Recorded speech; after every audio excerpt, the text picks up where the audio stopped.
let's see, University of Maryland, North Carolina, A&T University, let's see, Fort Valley, of course. And you serve as the state small ruminant specialist working with UGA Extension staff. So you do a lot of stuff. You are a very busy woman. And I really appreciate you taking the time to be here. So just some ground rules, folks. I've got you all muted, and I will be watching other folks come in and admit them from the weight room. I am recording this presentation, and it will show up a couple days from now on our Metro Master Gardener YouTube page. So I know there were some folks that said they couldn't make it due to some other engagements. So that will be there. And if you want to go back and review this. So basically, we've had a lot of people that have moved into the county since COVID, and they have reached out to us and said, hey, we would love to have some farm animals, chickens, goats, sheep, nothing really large, but they're all really excited to kind of dive into that part of animal husbandry. And so, not having a lot of background myself, I thought, well, let's have a program where we invite a specialist in, and that's what we've done. So without further ado, I will go ahead and hand over the program to you. And I'm going to go ahead and mute myself and take it away. All right. So this is a basic introductory level presentation on goat and sheep production. And we were talking before this presentation about the type of site that these animals may be held on. And in an area that this covers, we were talking about it being about 3 acres in order for you to have livestock, with special dispensation for smaller areas for chickens, for example. But yeah, we'll talk about it along those lines, thinking of it as more of a small scale. If anybody has any interest in larger tracts and larger scale production, you can contact me anytime. This screen has my cell phone or my email and my office number. My office number, I'm very rarely in that office, but it does have a voicemail that leaves my cell phone number. So if you need to reach me, you can use that number to get my cell, or you can email me and the response will have my cell phone number on it. So again, we're gonna go ahead and start there we go, if we can get it going. And usually we talk about when I give this presentation, I talk about deciding first, when you are trying to determine if you want sheep or goats, to think about what kind of operation. And with 3 acres, it's likely going to be something along the line of it being either a hobby for fun, food production for your family, or use of the animals for a specific purpose, clearing land, keeping land mowed, if you will, that kind of thing, is actually a little bit more difficult depending on how many animals you have on that site to have small acreage, because sheep and goats do have some issues that some of the other livestock aren't as sensitive to, including parasites. But there are some show breeders, so you may show for fun, or you may be able to, on 3 acres, have a handful of breeding stock that you might have registered breeding stock that you could show and then sell some of the offspring for show, slaughter some for personal meat production for the family. You may be able to make a little bit of money if you decide to get into selling custom, where you sell the animal and drop it off at a processor and they pick up the meat, or if you get a retail license, or the retail slaughter at at a USDA so you can sell retail. But you're not looking on a 3-acre operation, you're likely not looking for a farming operation, something that's going to pay you a salary or even pay your mortgage, but more something that you may get a little bit of pocket money for, or that again it's for fun, for family interests, for food production, that kind of thing. And when again we talk about when we select whether we want sheep or goats, we kind of talk about what kind of land is this on. If it's real brushy, shrubby, and you haven't cleared it, it's not cleared, then goats will be in many cases better than sheep. But if it's cleared, sheep may be better than goats. But a lot of that depends on how you decide to manage them, because you can manage goats on grass. You could manage both of them in barns or in dry lots where they're not grazing. And in some cases that may be even better and healthier for the animal because of, again, parasites or worms that are on the ground and are picked up through grazing on the ground. And again, everybody, if you're thinking about profit, we look at outputs minus inputs on a very simple level, and understanding that you can increase the output, um, meaning how much you get for the animal to increase profit, or you can decrease inputs. But I always warn people that you can't starve a profit out of animals, meaning that you can't reduce your inputs to a level that the animal is no longer healthy and expect that you're going to increase your profit. You are likely going to end up not doing that, having issues. So for resources for sheep and goats, um, goats like a shelter. They don't like cold and wet. They don't like wet, period, but they really don't like to be cold and wet. And there's a reason for that. It's not just because they're wimps. They actually really do have a physiological reason, because they don't put a lot of subcutaneous fat or fat under the skin to keep them warm. They put most of their fat on the inside first. And so if you ever see a goat that's got a lot of fat on the outside, that's a really fat goat on the inside. It may be almost all fat on the inside.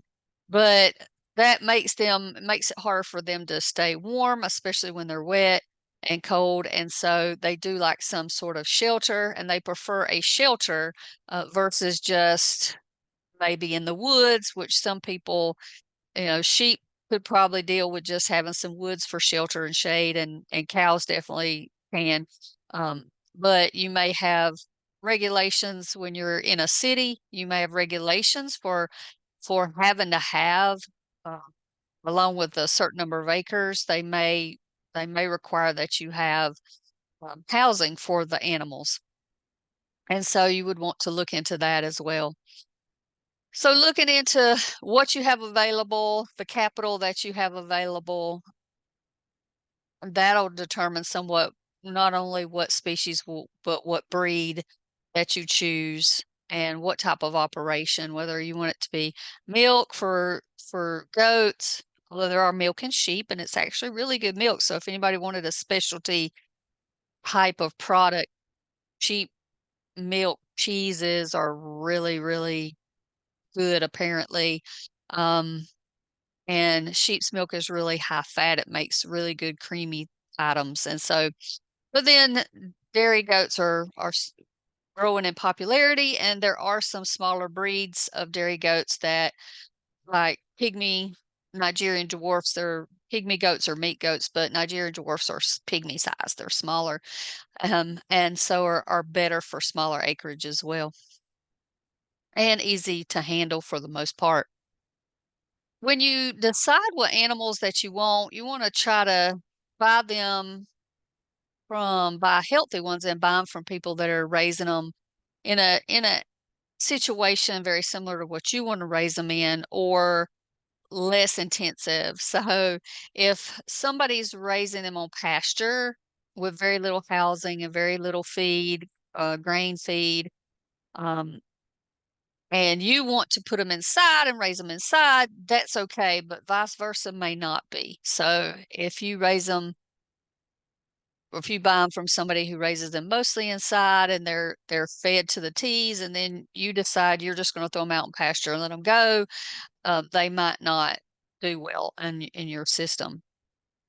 So when we go to buy, we want to, again, we talked about choosing the breed or breed type based on what you're going to sell. If you're going to do dairy products, or if you're going to sell meat, or if you just want some animals that are good browsers to use for land clearing, those kind of things, you would try to determine all those things and choose that breed.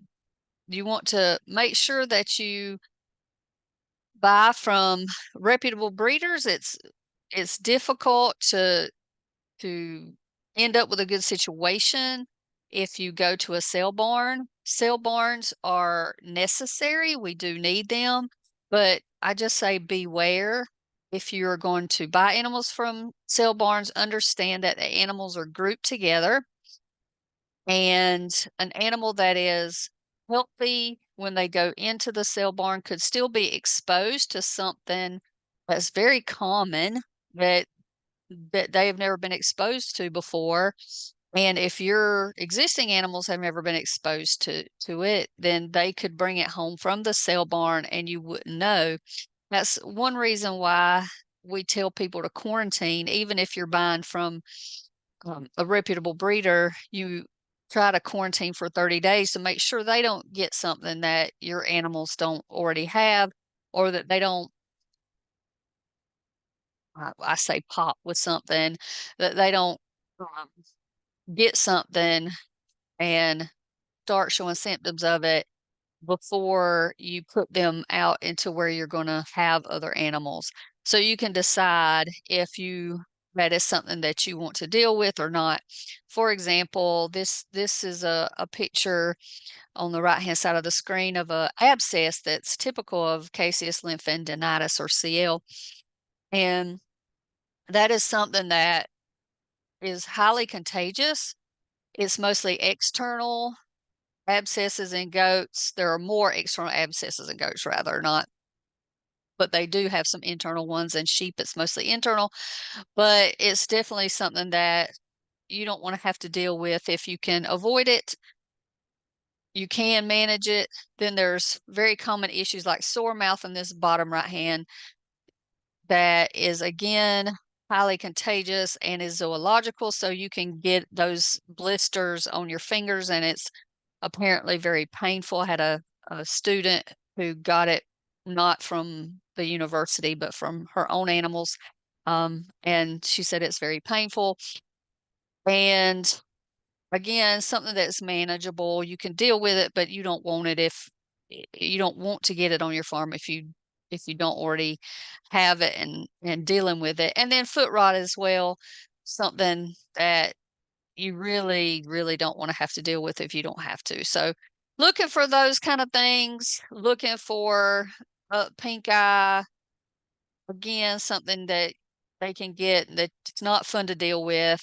I accidentally bought it because when I was in Maryland, I was buying a ram, and I was buying it from a reputable breeder who was an extension agent, and I just trusted that, it would be fine, and just put him out with my ewes and didn't quarantine him. And sure enough, he had pink eye, or he was carrying pink eye on him somewhere. He didn't have an active case, but it wasn't a few weeks later, my whole herd, it just went through the herd. And getting them up, putting stuff in their eyes and every day, and taking, it's not fun. So you don't want it if you can avoid it.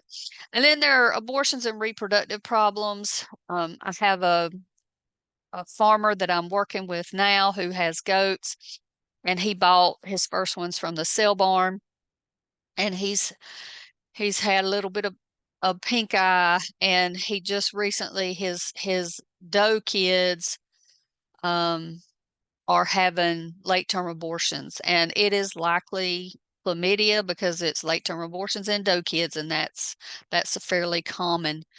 And so doe kids meaning they're first-time moms.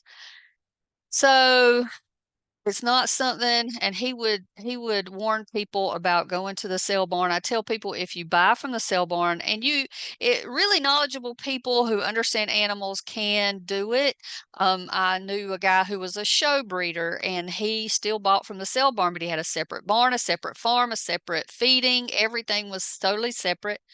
And he would quarantine anything that came from the sale barn for 60 days. If he was going to group them together, but often they just stayed with the group he bought them in, and he just moved them through his system. You want to ask people how often they deworm and if if they treat for anything else, if they give any vaccines, because sometimes that'll tell you what kind of diseases they're fighting in their herd. If they're vaccinating for pneumonia, they probably had a pneumonia problem. If they vaccinate for CL, they probably had a CL problem. Those kind of things. And of course, if they have an active case of pneumonia, then they could be breathing hard and showing signs of stress, and you kind of want to avoid that.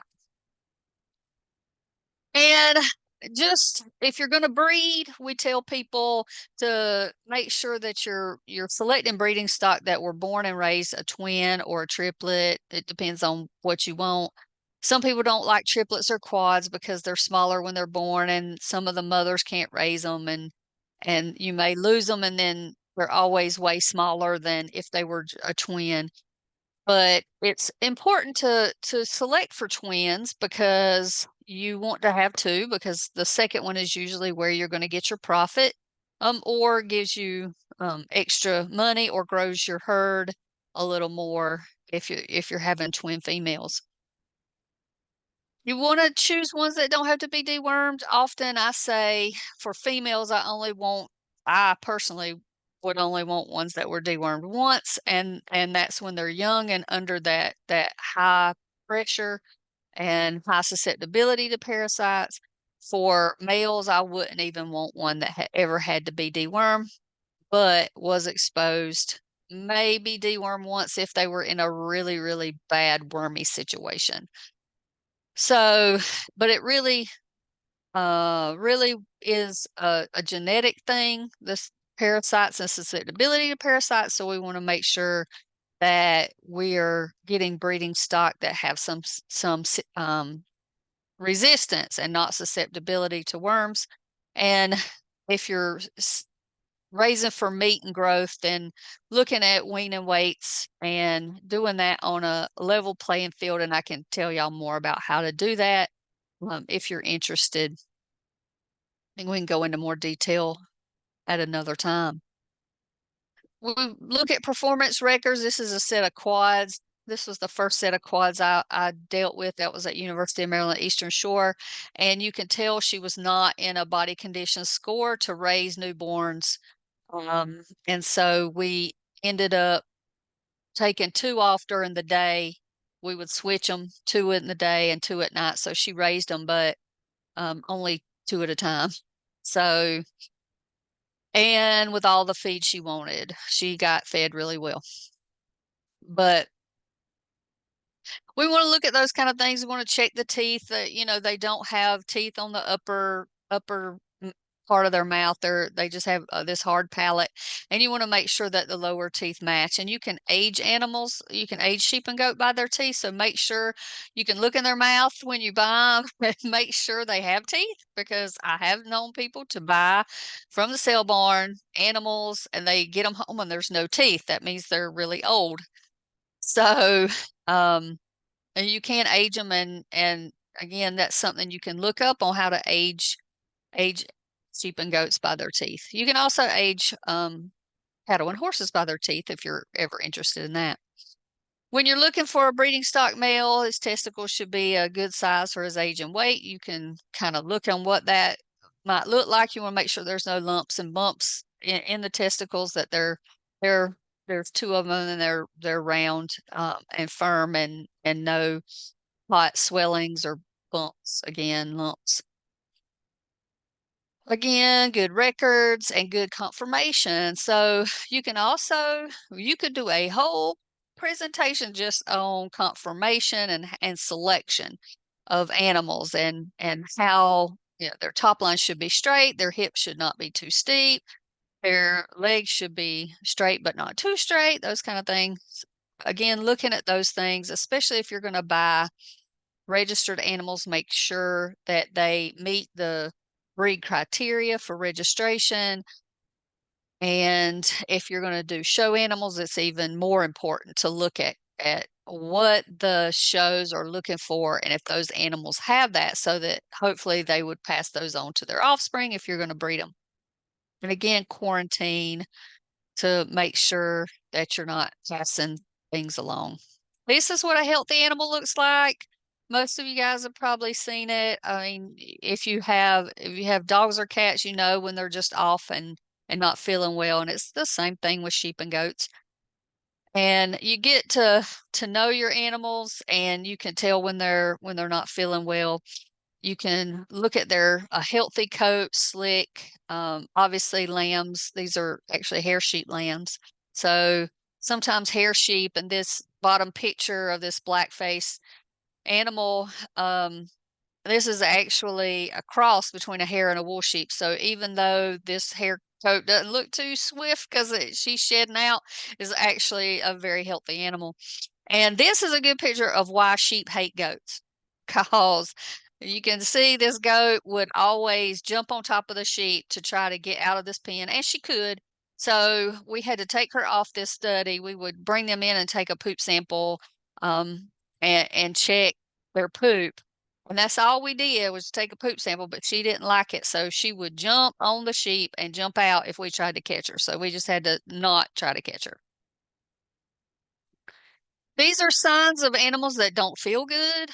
Obviously, the hair coat and the diarrhea on these two little goats, and the floppy ears, head down, just not feeling good. A goat with their tail down like that, especially hunched up, they obviously don't feel good. That's one of the ways you can tell sheep from goats is goats usually hold their tails up and sheep hold their tail down. Hair sheep will have a tail. Sheep with wool we generally dock their tails, so that's something else to consider when you're considering animals.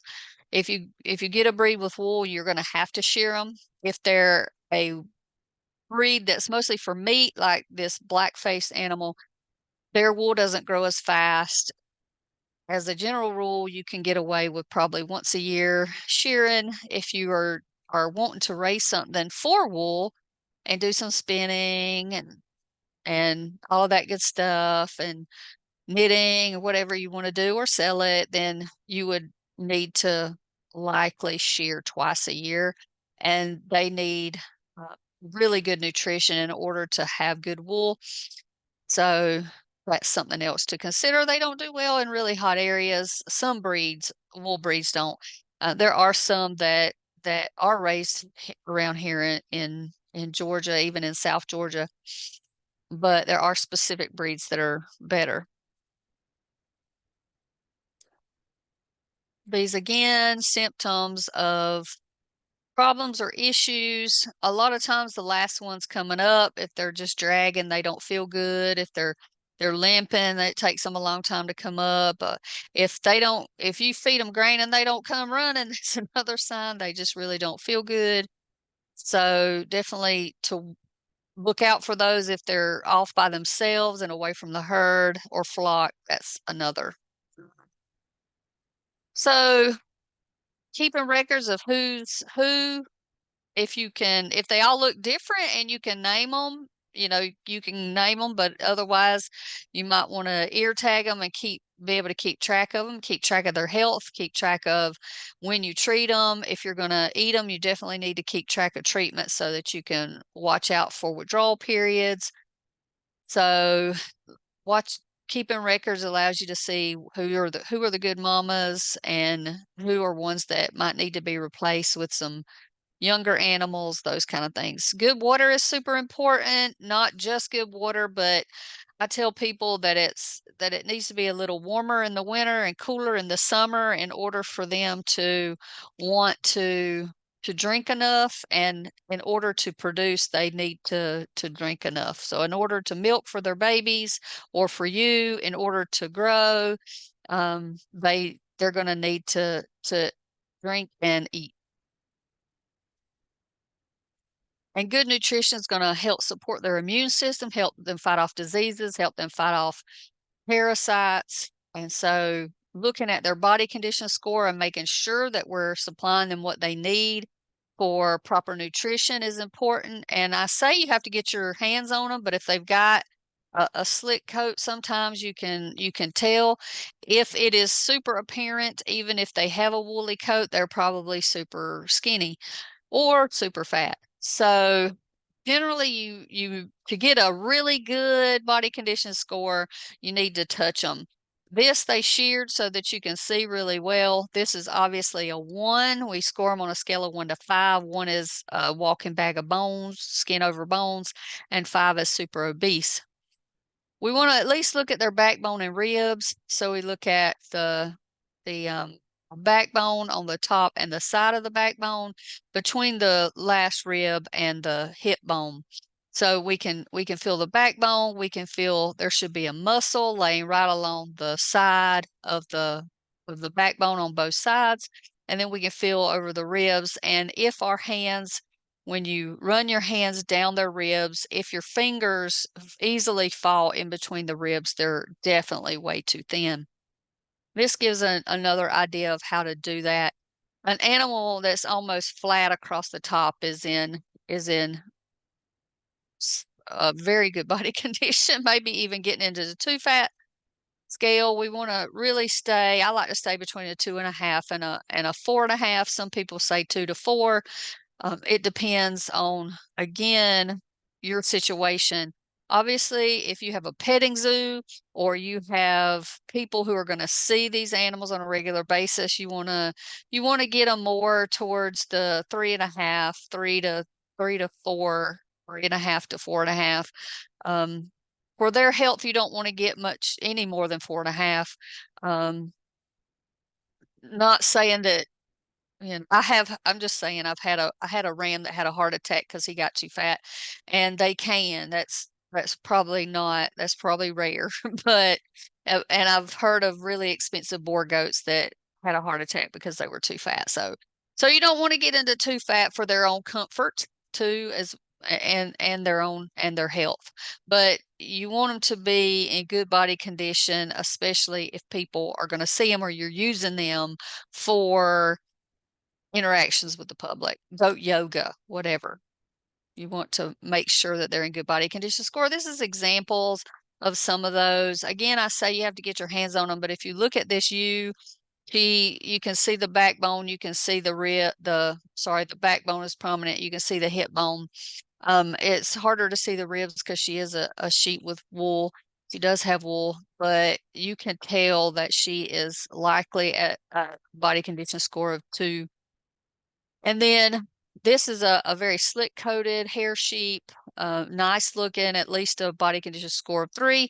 And this is a show Texel, a breed that does have wool, and a meat sheep, and in a good body condition score there. And then these are goats of the same body condition scores. I mentioned that parasites are a huge problem, and especially if you're on small acreage and you have maybe too many animals for the acreage, or you're not able to rotate them and get them off of pasture for a while. It's tricky to manage parasites because the main one sucks blood, and that's why we can look at the color of their lower eyelid mucous membrane here and see if they are pale. The worm that sucks blood could be the problem, and a lot of times if they're grazing, it is the problem. Although if you keep them inside, there's a parasite that's not a worm. It's protozoal parasite that they can get called coccidia. That's we call it a disease of sanitation, because if they poop in their feeder, which or put their dirty poopy feet in feeders, which goats are going to do, they can have a bigger issue with coccidia. And a lot of times that happens when we keep them indoors, or when they are lounging around in barns or around shade trees and they eat around where they're pooping. And coccidia can also cause anemia, but the biggest problem, the biggest cause of anemia in grazing animals is Homunculus contortus, or the barber pole worm. And these are some of the signs of worms in general: pale gums and eyelids, poor weight gain, weight loss, bottle jaw, diarrhea, all from Homunculus contortus, decreased milk production, poor hair coat, from other worms, but also due to some of the side effects of the barber pole worm as well. And parasites are worse when it's hot and humid. The tricky thing with the barber pole worm is that it can last up to 6 months on pasture in the right conditions. So rotating is tricky. We tell people, if you're going to rotate, keep them off of pasture for at least 2 months in the warm and humid weather. If it's really hot and dry, parasites dry out more.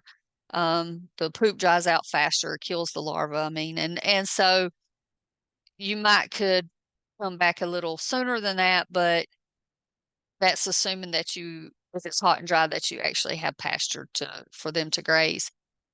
So this is a sheep with bottle jaw. If they have bottle jaw, they are in trouble, and you need to deworm them.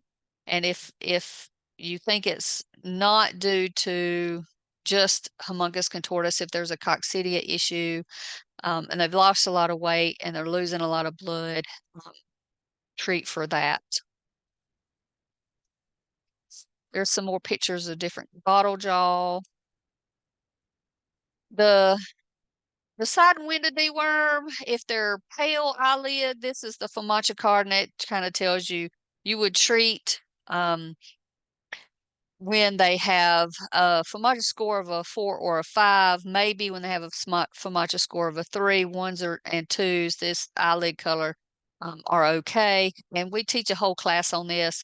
You can also find at this web link, this website link, you can go online and find online FAMACHA training. And there is also a link to a Spanish version if you have some friends that speak Spanish. So we used to talk about the drench right test. UGA no longer does it. It's at LSU, and they haven't got it up and running yet. But it's basically to try to know what you deworm with. Currently, the recommendation is to deworm with one of the dewormer from all 3 classes of dewormers. There's only 3 classes in the U.S., and these are the classes here. You can look those up. In general, the strongest ones in the class are valbazen, cydectin, and prohibit or levamed, and the levamisols. And so you don't want to give the valbazen to pregnant animals, but you would give one from all 3, only to those animals that need it. Again, there's a whole class on FAMACHA, integrated parasite management, and learning to manage parasites. But these are some of the basics, and I can give you this presentation. You can, for the video, stop and read each one, but basically understanding that the life cycle is that they are going to mate in the animal. The worms mate in the animal, lay eggs in the poop.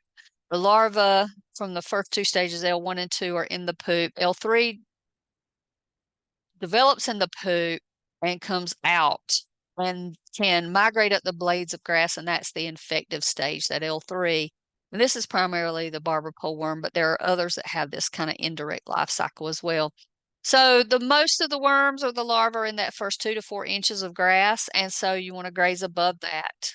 And you want to consider, though, that over mature grass is not as nutritional, so you also want to have really good nutrition programs so that you have good body condition scores, a good mineral program using a loose mineral designed for the animals that you want. It's really tricky to mix sheep and goats together because goats need copper and sheep don't need added copper in any of their food. They can get the copper that they need from just the food ingredients, but goats need added copper. So you can cause copper toxicity in sheep if you house them with goats and feed goat mineral and goat feed, or cattle or horse mineral or feed. We want to understand that young growing animals are really stressed out animals, like during just before they give birth and during lactation. So it says just before pregnancy. It should mean just before giving birth and during lactation. They're really sensitive to getting worms, and those females that are lactating, nursing babies, they can spread worms to their offspring. So those are the ones that you want to really watch and deworm them when they need it. Underfed, thin, stressed animals, they're going to have problems. These are some things that you can do.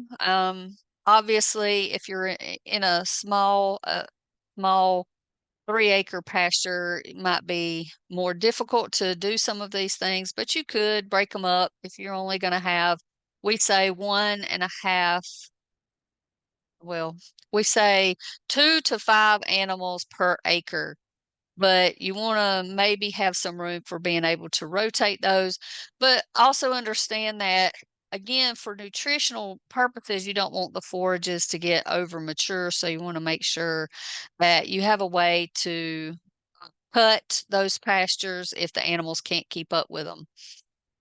Something that is possible on small acreage or even a small lot would be to use what we call zero grazing. Basically, just bring the forage to them. You can cut and carry fresh forage, or you can feed them hay and some grain in a dry lot, a barn, feedlots. Kind of do this, but zero grazing, they do it in Jamaica. They'll put them inside and bring the green stuff to them. Or again, hay is probably easier to get, but it's possible to do Greek chop as well. Multi-species grazing, horses and cows can help clean up goat and sheep worms, especially horses, and the worms don't hurt them. The sheep and goat worms don't hurt them. Again, especially horses. So in a small scale operation, maybe a mini horse or a mini donkey. Donkeys can be territorial. I'm not sure if many donkeys are as territorial and would be of any help to try for predator control, but if you're in a urban, suburban type area, people's dogs getting out and running free can cause a problem, because dogs just like to kill sheep and goats, and it's fun. They like it. They think it's really lots of fun. They're not even hungry. They don't eat them. We had that problem in Maryland. The university campus was part of the town really, and somebody's pet Chesapeake Bay retrievers got out and really did some damage to our sheep and goat herd. Killed some and damaged several others, hurt them pretty badly. So predator control could be an issue, and again, I don't know if mini donkeys would help much to run off dogs, but they definitely could help with parasite control. And we kind of look at a bunch of different things to decide when we deworm. We don't want to feed on the ground, and we want to keep our feeders clean. That's all going to help with parasite control. Genetic selection is the big thing, and here's some breeds that are more resistant to parasite. For sheep, the Katahdin, St. Croix, Barbados Blackbelly, Gulf Coast Native. Some Dorper breeders have done better with parasites, but mostly the Dorpers were raised and developed in a dry South African area, so they didn't have to fight off worms much. There's some research that Texel, which is a wool type breed, and it's the only wool breed. No, Gulf Coast Native and Florida Native have wool too, but these two are the only ones that have wool in this list. The others are hair sheep. They were developed in the tropics, and so they had to fight off worms, so they they develop resistance. Except for Katahdin is a cross that was developed with some St. Croix and some others, including Suffolk here in the U.S. And then some of the goats, everybody kind of knows Kiko and Spanish have some parasite resistance. And interestingly, myotonics or fainting goats have been shown to have some resistance to parasites, meaning they don't get worms very easily. And they're really fun to scare, and they faint, and they don't really lose consciousness, so they're still aware and everything. Their muscles stiffen up.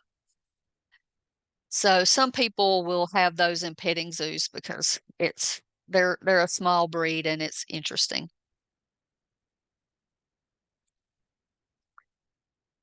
The other thing that I get a question on quite a bit is nutrition and feeding. And if you're going to use pasture or forage as your main nutrition, it takes a lot of work because, like I said, you may have to have a way to mow your pastures in order to keep them growing, because the best nutrition is the young growing forages, and when it gets to over mature, then it's not as good for the animal.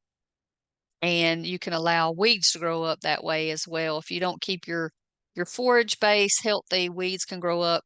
Although sheep do like some weeds, and sheep love some weeds and some browse, like anything above shoulder height on them, shrubs and woody woody woody species of plants. I don't know what's wrong with me.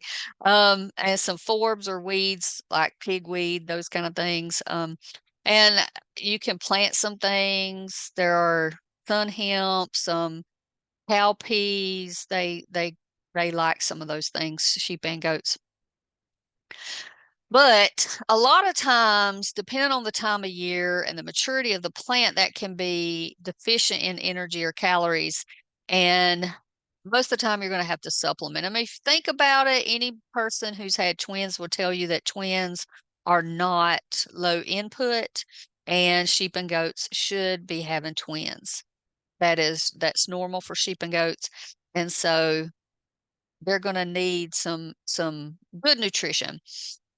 So a lot of times forage is not enough unless you're doing a super duper good job and your animals aren't highly productive or super duper highly productive.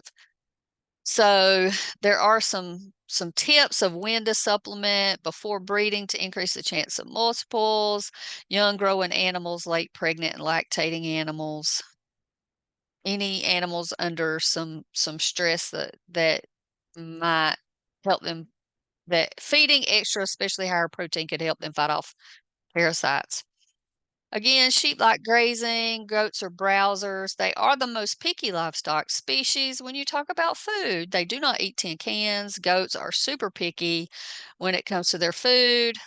I've seen goats not want to eat the most nutritious alfalfa, beautiful leaves, because it fell on the ground. So they don't want to eat it. And definitely won't eat the stem parts. No. And yes, so goats are browsers. They do like to eat up high. They're also can be good grazers, but again, they were developed in the areas of they were developed to browse. They genetically are browsers, and so more susceptible to parasites because parasites are not up high above the shoulder, they're down low. So when you make an animal that's used to browsing, make them graze, physiologically they are not made to fight off parasites because they haven't been exposed to them as they were developed, as they evolved. Again, having a loose mineral, we talked about that. And feeder space. Goats especially can be bullies. And I've seen a goat take up all 8 feet of an 8-foot feeder, would not let anybody else eat. So they can be bullies. And so you're going to have to watch them when you're feeding them, watch the interactions, make sure that the bullies are letting them drink and eat, and and even breed. I had one doe that would knock the billy off if he ever tried to breed anybody else. So all of those things are things you might come across. Sheep are less likely to have bullies, but you can see a bully every now and then with sheep. These are just some ideas of feeding, and if you need to add calories, sometimes oils or fats can be used, but you want to limit that in the diet because it can impact digestibility. This is a basic vaccination program. There's only one vaccine that most people need to give, and that's CD&T, which is overeating or bloody scours and tetanus. And this is when you would give it. And there's a first aid kit. Sheep and goats are seasonal breeders, meaning that they come into heat every 21 days. For goats, every 17 days. I got on my paraphernalia. I'm trying to turn the volume down. Okay, I was waiting on muting. So again, they come into heat every 21 days for goats, every 17 days for sheep when they're in the breeding season, which starts in the fall and ends. It depends on how hot it is and that kind of thing, but it's gonna start wrapping up in March, April. By May and June, they're definitely not breeding very well. And at the beginning of the breeding season, in the early parts of the fall, July, August, again depending on the heat and the light cycles, and at the end of the breeding season, they're not as fertile and are more likely to have singles. Some breeds will breed out of season, meaning they'll breed in the summer, but usually if they get bred, they're more likely to have singles. We want to know when they're going to give birth so we can prepare for our babies. So it's good not to leave a male in there with them all the time. This BSE is a breeding soundness exam if you want to make sure that your buck is working, that he is good to go. And if you're interested, you can use artificial insemination and embryo transfer in goats. It's a little bit harder in sheep. They do surgical or laparoscopic AI and embryo transfer because how their cervix is made. So there's plenty of videos online of animals giving birth, sheep giving birth. This is a picture a friend of mine, Susan Shanian, took of one of her ewes lambing, and they come out in a diving position. You can also, there's videos that show kind of how you can go in and help them. And I definitely tell people to don't worry, just go in and help if you can and do what you can, because otherwise you risk losing the mama and the babies. Versus you could possibly save one or both if you go in and help. And again, there are videos online.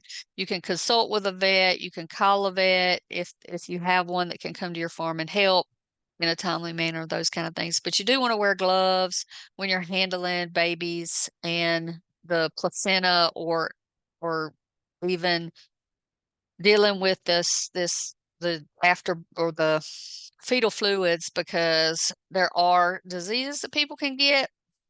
And especially if you're dealing with stillbirths or abortion, you want to make sure that you are trying to keep, don't touch them with your bare hands and then put it in your mouth. Keep clean. Take those babies if you're dealing with that. So you can take the abortions, aborted babies, the placenta to the diagnostic lab and try to figure out what it is if you're having problems.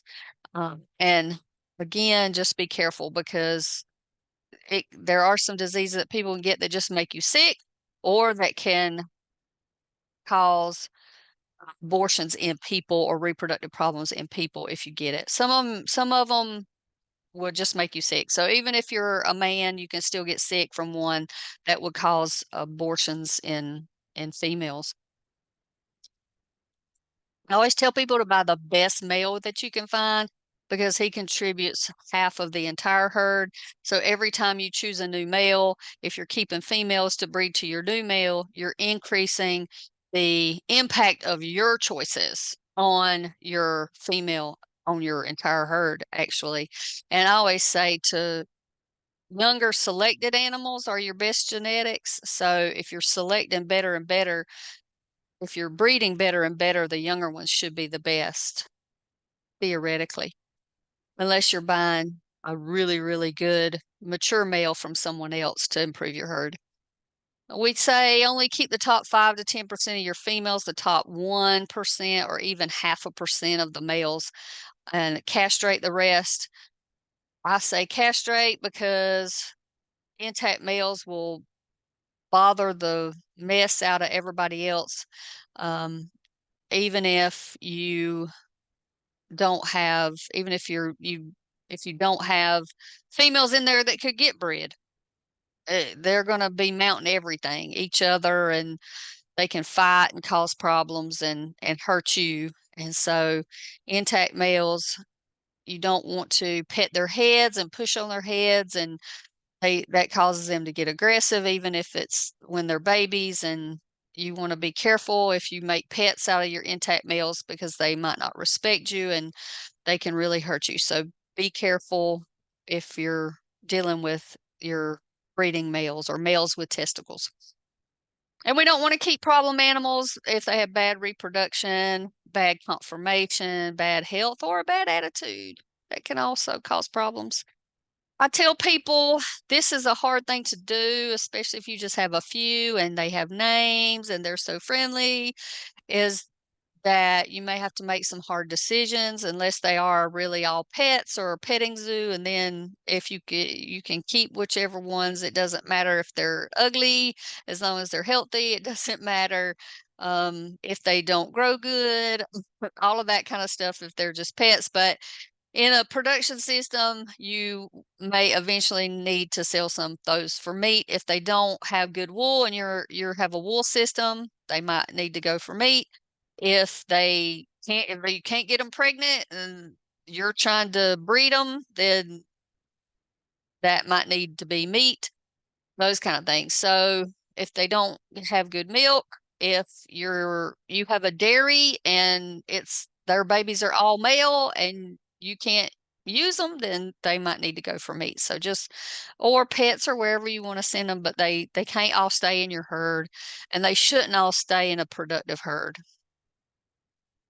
These are marketing opportunities, and I won't go into detail for those. There is a mandatory scrapie program that you're supposed to tag animals over a certain age if they leave your farm. So become familiar with that. You may be able to get free tags. There's not free taggers anymore, and the free tags may be limited nowadays as well. But yeah, there's ethnic markets or specialty markets for goats, and there's some holidays where sheep are higher, and whether you sell at a sale barn or directly to people or send them to market, selling during those times usually brings higher prices. And here's some additional information, some references. Sheepandgoat.com is a research-based website that was developed by a colleague of mine and a good friend of mine, Susan Shanin, at University of Maryland Extension. She is now retired, but still keeps up with this website as well as the wormex.info site. She's our web person. There's online FAMACHA certification. That's the website, but there's also a link from wormex.info. So some additional resources there, and I'll be glad to answer any questions you may have. Awesome. Well, thank you so much. That was a lot of really good information. I was making a few notes myself. Sorry about the mute session there. Somebody had accidentally unmuted themselves, and it took me a second to get to it to mute them back again. Okay, so everybody should be muted, but if you have questions, I would love for you to put them in the chat box, and then I can read them for Niki. And there's a lot of good information here. Probably something somebody will want to know is, are you willing to provide your presentation as a PDF, or do you want it to just be the recording that's available? Oh yeah, I can provide the presentation. That's no problem. Okay, wonderful. Okay, so if anybody's interested, and would like the PDF of this presentation for all the reference material, you can reach out to me and I will via email, and I'll be happy to email that to you. We have some new folks on here, so the best way to do that is Gwinnett Extension has both a Gwinnett website, and that we also have a UGA Extension Gwinnett website, and you can just message the office directly and they will get it back to me if you reference this particular presentation. Does anybody have any questions at all? I know you probably have some people who are thinking about it and we're kind of wondering. I know we have some master gardeners on here who I always encourage to take a look at all sorts of different stuff. It doesn't have to be just horticultural things. Anything, anybody? It's kind of quiet there. I know one of my questions was, and I think you already answered it, I was interested to hear that with parasites, that some breeds are actually genetically superior at resistance. That's interesting to know, because I had heard that they can be a problem with goats and sheep. I had one other question personally with regards to that. I think Spanish was one of those particular breeds. In Georgia, are those fairly easy to find, the purebred? Because you did have a note in there, not just a scrub type breed. Right. So there are there's a Spanish Goat Association that would list breeders in different areas of the country. And so I haven't tried to buy any in Georgia, and I think in North Carolina I was able to there were a few breeders in North Carolina, but they are kind of harder to find for the Spanish goats. But you can look, websites and stuff like that. And I will say, I said that it's not just scrub goats, but I will say that if somebody is just raising some scrub goats, it's hereditary, right? So it's genetic. So if somebody is raising some scrub goats just out and they hardly ever deworm and the animals are doing well and they're exposed to worms, meaning they're grazing and there's parasites there, then they could have a parasite resistant herd. I knew a guy that had some boar crosses that were really parasite resistant because he never did anything to them. Never. So what lived, lived, and what died, died, and what was living there and breeding was pretty tough, you know? And Yeah. so generally we say boar goats are not parasite resistant, but his boar crosses sure were. And so you might could find some that aren't Kiko or aren't Spanish, but are from a herd of goats that the people have really just concentrated on only keeping animals they didn't have to deworm, but are in a situation where they can pick up worms. And Gotcha. the reason I say that is because if they've only ever put them in browse and they've never had a chance to get worms, you don't know if they're resistant or not. And I've actually had a producer that learned that their animals were not necessarily resistant during COVID because she was just a really good manager. She managed for low worm counts, but during COVID, she couldn't sell animals, so her animals got overstocked and they picked up a lot more worms than they normally would have. And she realized that she was going to lose animals because, or she did lose a few animals because the worm loads got so high. And so that's another thing, is that in order to know if they're parasite resistant, they do kind of have to get some parasites. So looking at herds from people that the animals are definitely exposed, but they don't have to be dewormed often and they look good, then that would be a good one. So it doesn't necessarily have to be exactly, those breeds. It can be crosses, scrub goats that are raised to be parasite resistant. So the $1 million question would be, how do you know, like what questions would you ask the producer or where you're buying them. Presumably, if you're buying them not at a auction or something like that, what would you ask And to know? I will say, I said don't go to a sale barn, but sometimes sale barns have special breeding stock sales. And so, you know, those might be a breeding stock sale, might be a good place. The Kiko associations will have breeding sales, stock sales, you know, Cotton Association has sales. So there are some auctions that may or may not be held at a sale barn that you might could get some good animals from. But if you're buying directly from a producer, I always ask, one, you can go look at their place, right, and see if the animals are grazing and see if it looks like a situation where they could be picking up worms, but they still look good. And you ask them how often do they deworm and what did they deworm with? Okay. So, and if they say, and honestly, if they're really good producers, they'll have records. They'll have a health record on that animal, and it'll say when they were dewormed, you know, and why. Even they may say FOMACHA 4 dewormed, right?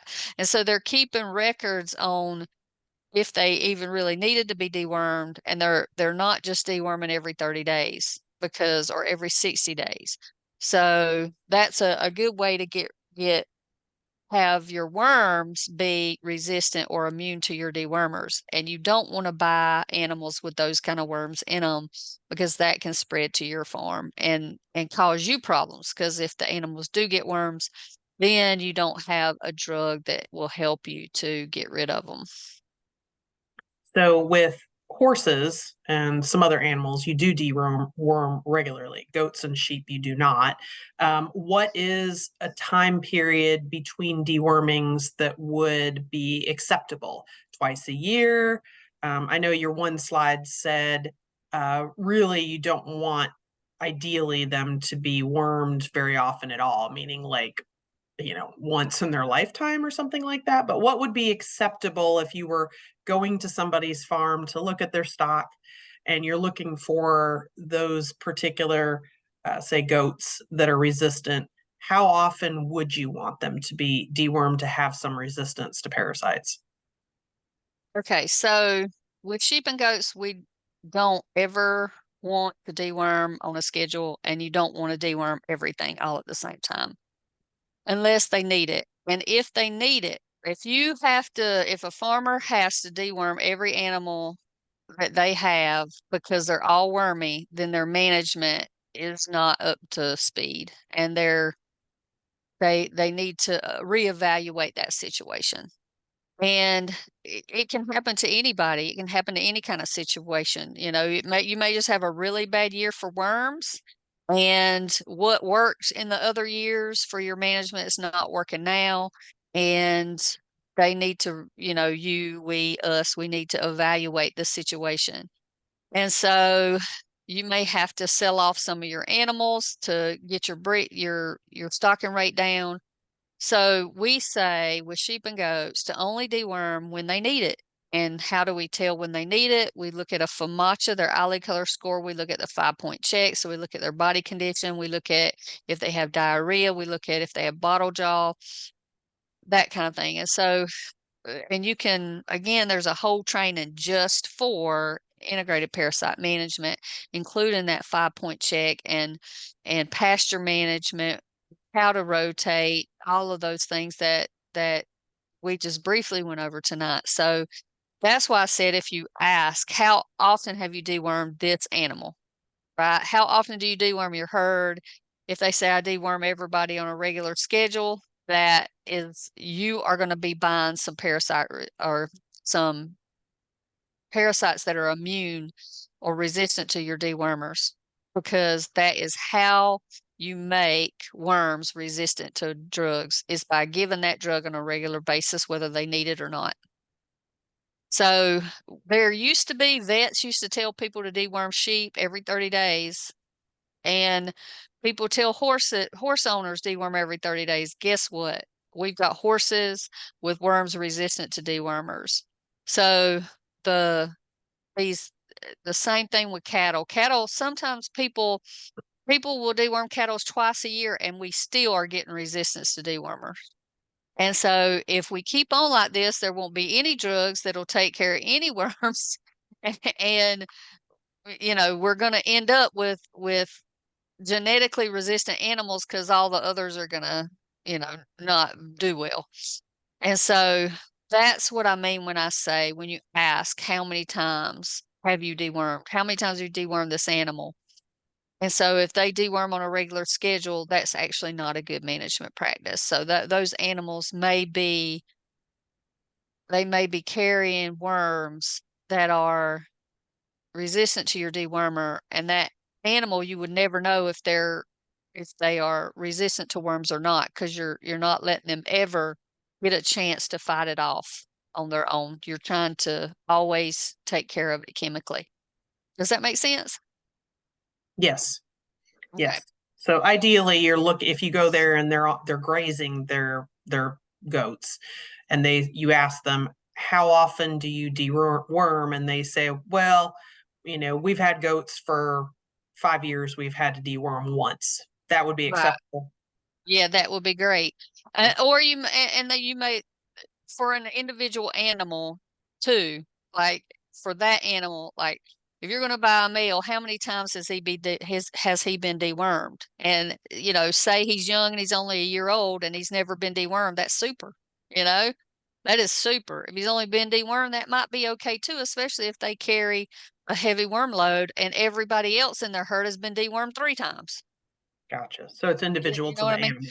Yeah, it's individual to the animal. It's inherited, it's genetic, and this is another thing that people don't realize, 20% of the animals, maybe 30% carry the most of the worms.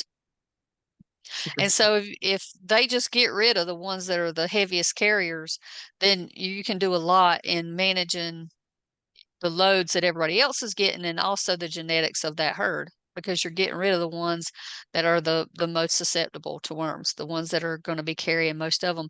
Don't breed those, and you're improving your herd every time. Interesting. Okay. I So, wasn't aware that genetics played such a strong, part of herd health and with regards to deworming and all of that.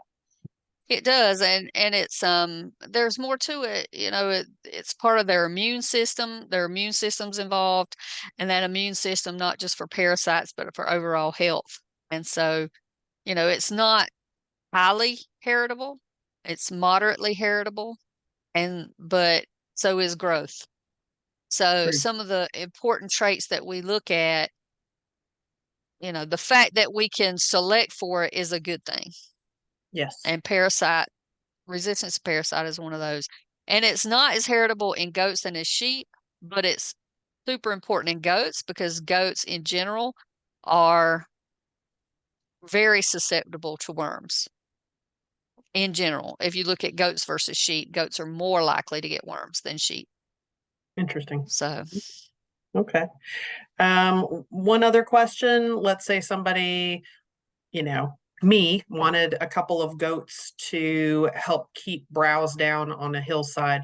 Can you put 2 males together and will they get along just fine? Not looking for production, but just looking for, you know, useful goats, I guess. right, you can, and I would, I would get castrated males or wethers because just the males can get into trouble and hurt each other, even just play fighting or fighting and tussling because it's that time of the year and they're randy and they can hurt you trying to, fight you off or mess with you. So I personally would get castrated males and I would make sure that I would put out a good mineral, make sure their calcium to phosphorus ratio is good if you feed them and stuff like that to avoid urinary calculi. But yeah, get some good healthy wethers. The best ones for browse and brush control would be larger ones that are used to doing that are used to browsing, that they know what that is. 'Cause I have a guy that he's got some goats and they won't go eat. There's a I can't remember what weed it is, but there's a weed in this cutover timber area that they won't eat, but they'll eat pigweed. And I'm like, what? You know? Yeah. And so it's a weed that all other goats known to man will eat, but his won't. And I said, maybe you got him from a herd that has never seen that before. Mm-hmm. And so they need some goats to teach them, or they need to be taught to eat that, because there is some of that in livestock that if they, like young lambs, Cerisa lespedeza is a tannin containing forage that actually helps to fight off parasites and coccidia. And a colleague of mine had sheep, and the adults would graze it, but lambs that had never grazed it with their mothers would not eat it. Hmm. And it took them a long time to actually like run out of everything else to eat and decide to try it and go, oh, okay, this is okay.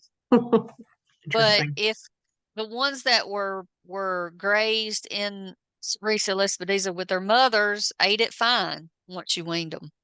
Yeah. So they do kind of learn from each other. And so ones that are, I guess, already trained, that are already browsing, buy from somebody that has browse, that uses them for that. And make sure, I saw a video of this guy. You know how you get lost sometimes on YouTube videos? Oh, that's a cool one. You go to Yeah. look for one thing, and then you go, oh, that's cool, that's cool, that's cool. And you start looking at more and more videos. And I saw one with a guy that he was talking about using his for brush control. And he said, okay, so I'm going to check the teeth on this one. Oh, her teeth are too little. She can't go out and browse anymore. She's a retiree. So she had worn her teeth down. She was old, so she wasn't keeping her weight. And so that's what made him think, I need to check her teeth. Mm-hmm. And those kind of things. And so looking at those things, making sure they have good, healthy teeth so that they can really grasp and graze, and not graze, but browse those, bite the stems off and all that good stuff, and stay healthy on that browse, looking at that kind of thing. But when I said big ones, I mean, you know, because they can eat more. So you want them to Yeah. be able to eat a lot, right? If you're Yeah. trying to get them to clear stuff. And if you're not wanting to clear them, if you want to feed them browse, you actually have to fence off different areas so they don't kill it, because they will clear it and kill it for you.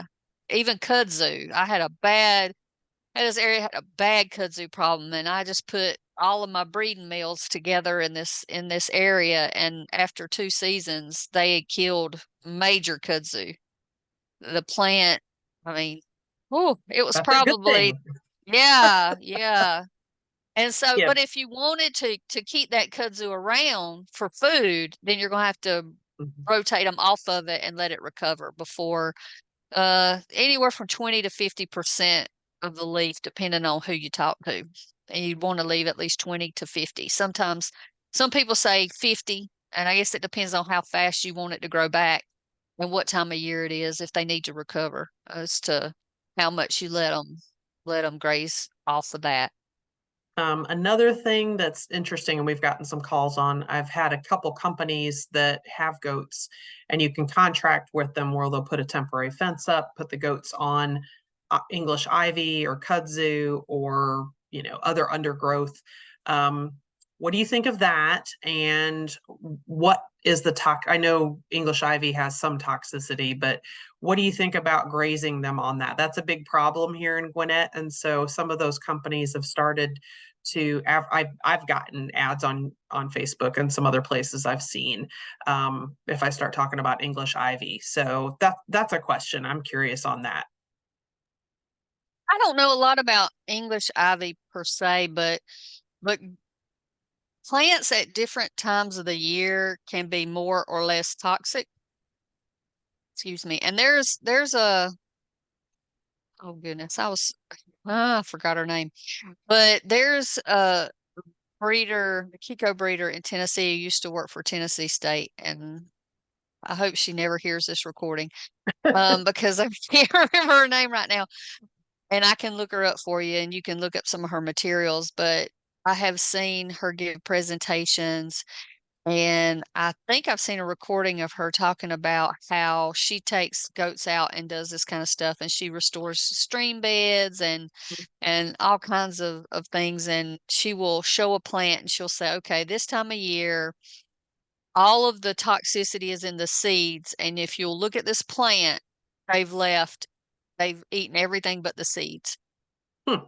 So goats tend, and again, it may depend a lot on, or it does depend a lot on how much they have to eat otherwise and what experiences that they've had browsing. But if you browse them to the point where there's nothing left but the toxic stuff, they can eat too much of it and get in trouble. There's some situations like the pitted fruits are toxic. So specifically wild cherry, I've seen animals that have eaten it, and wilted leaf has cyanide, and if they'll eat it and die a few paces away, it can be very toxic. But if the plant is healthy and they eat the leaves, it's fine. It's only when it's wilted. And so there are some cases like that that they don't tend to pick up on. Like they'll still eat it when it's wilted, right? But there's a lot of plants that they won't eat, and it's like they know it's toxic. And I don't know how they know, but they won't. And there's again, going off on this, a YouTube rabbit hole, I saw a research study with sheep grazing as weed control in cotton. And cotton, the high gossypol in cotton can cause issues with sheep, and they tend to avoid it. And Interesting. so, yeah, and they eat the weeds. And so they were looking at the use of sheep for weed control and like organic cotton or something. It was interesting, but That is interesting. but again, you know, there's a lot of management that goes into those types of things, and I admire those herdsmen who can do that, because it does take good animal management skills, good hands-on work with those animals, and understanding the animals and understanding the plants and how the animals graze. And like I said, I got down on in a rabbit hole looking at some of those, because it's just so darn interesting when you see before and after pictures of what they can do. And again, Ann Peischel, that was her name in Tennessee, Ann Peischel. And looking at what she accomplished with goats and teaching them, she said, I'm going to walk, and they're going to follow me, and I'm going to walk over this plant that we want to destroy. It's not palatable, meaning they don't like it. They're not going to eat it, but we need to destroy it. It's invasive.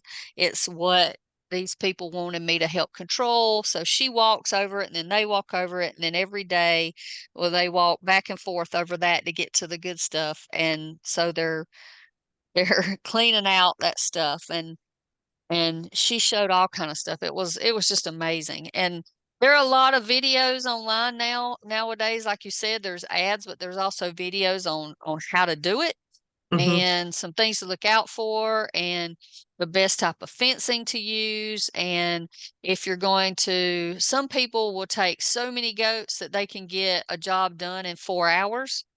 And if it's a really big job and you don't have enough animals, it may take days. So I've seen people take campers and camp out beside their animals. Some of them will bring their guardian dogs.